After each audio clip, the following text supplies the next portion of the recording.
Have you ever wondered how UFOs can just defy the laws of gravity without even trying? Well, experts may have revealed the alarming theory for why that could be the case.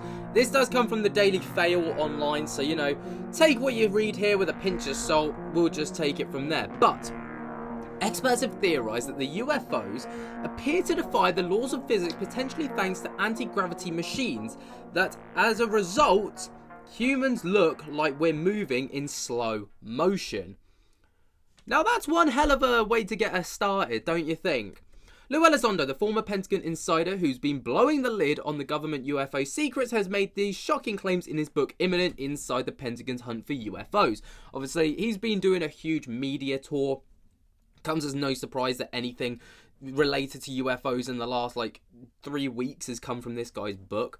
In his bombshell memoir, he outlines the theory that gained steam during his time as a part of the ATIP, Advanced Aerospace and Threat Identification Program.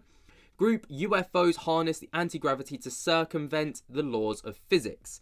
An anti-gravity device forming what Elizondo claims to be a bubble around a craft would potentially make an object immune to Earth's gravitational forces, which might explain its incredible acceleration abilities.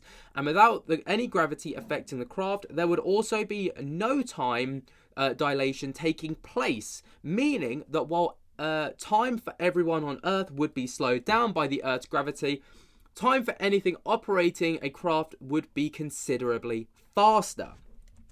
So basically, what I'm hearing there is we're just working in slow motion, and in comparison, these things are working in real-time speed, but because they're not affected by gravity, there is no force working against them.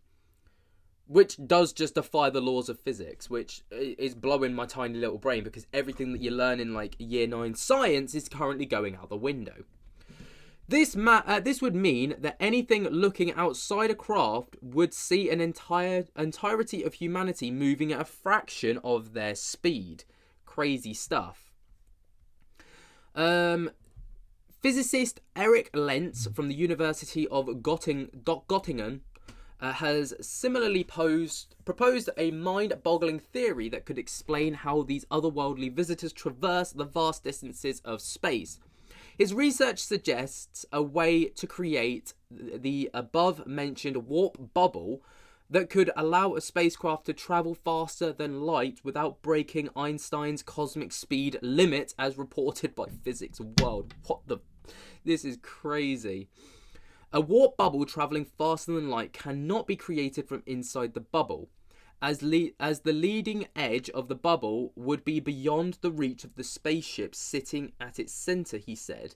The problem is that you need energy to deform space all the way to the very edge of the bubble, and the ship simply can't put it there. God, this is breaking my brain right now. Meanwhile, a groundbreaking paper by Sean Kirkpatrick, director of the Pentagon's All-Domain Anomaly Resolution Office, otherwise known as AARO, and Harvard's Avi Loeb also sheds light, or bends it, on how the UFO to create optical illusions.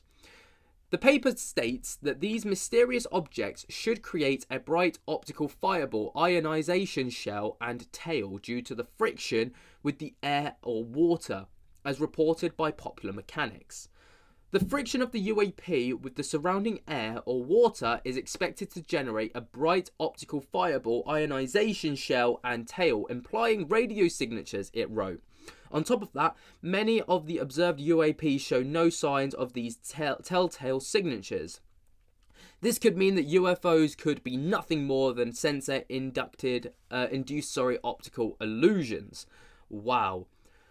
The lack of all these signatures could imply inaccurate distance measurements and hence derived velocity for single-site sensors without a range gate capability, the authors wrote. Typically, UAP sightings are too far away to get highly resolved image of the object, and determination of the object's motion is limited by the lack of range data.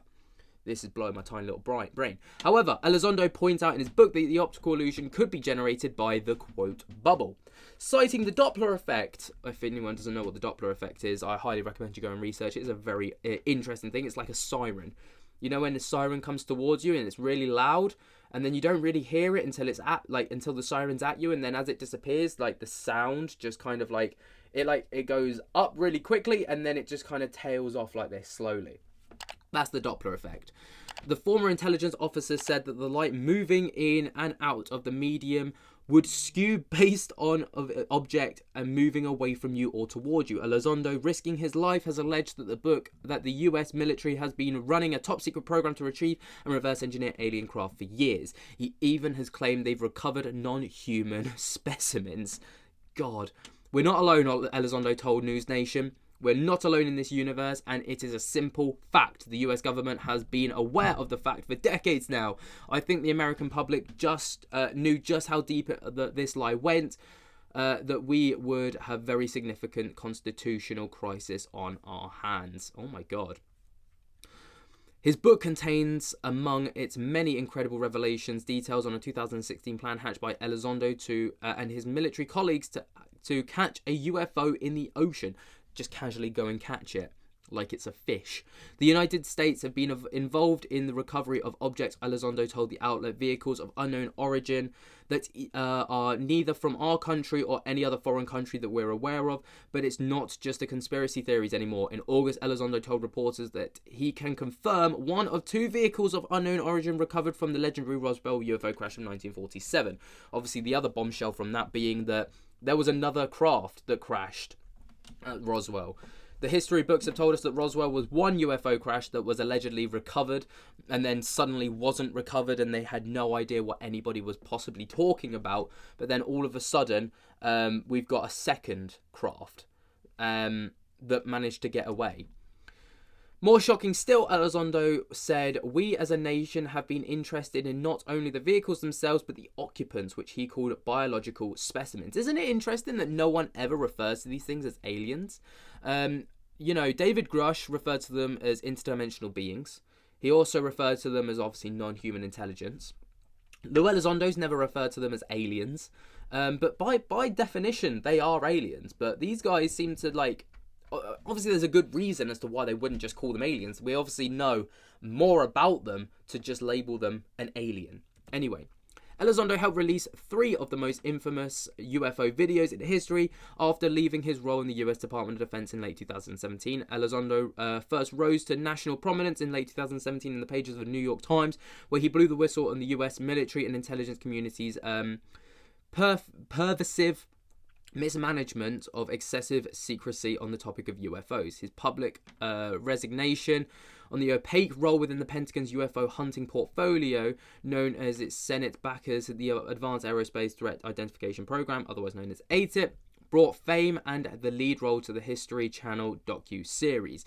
In April of 2020, the Pentagon officially released 3 videos that Elizondo helped leak in 2017, each taken by US Navy pilots who have reportedly witnessed unexplained aerial phenomena, otherwise known as UAP, as UFOs are now more technically known.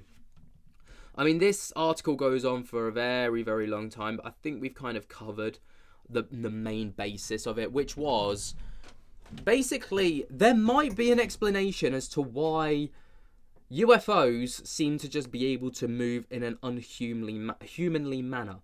And it goes far beyond just capabilities. Like, we've got talks of just a bubble that just bends time and light and optical illusions and all the rest of it. Like, this stuff is just batshit crazy. But what do you guys think? Let me know your thoughts and opinions down in the comments below. While you're down there, be sure to jump to the hell out of that like button if you have not already. And until next time, I'll speak to you later.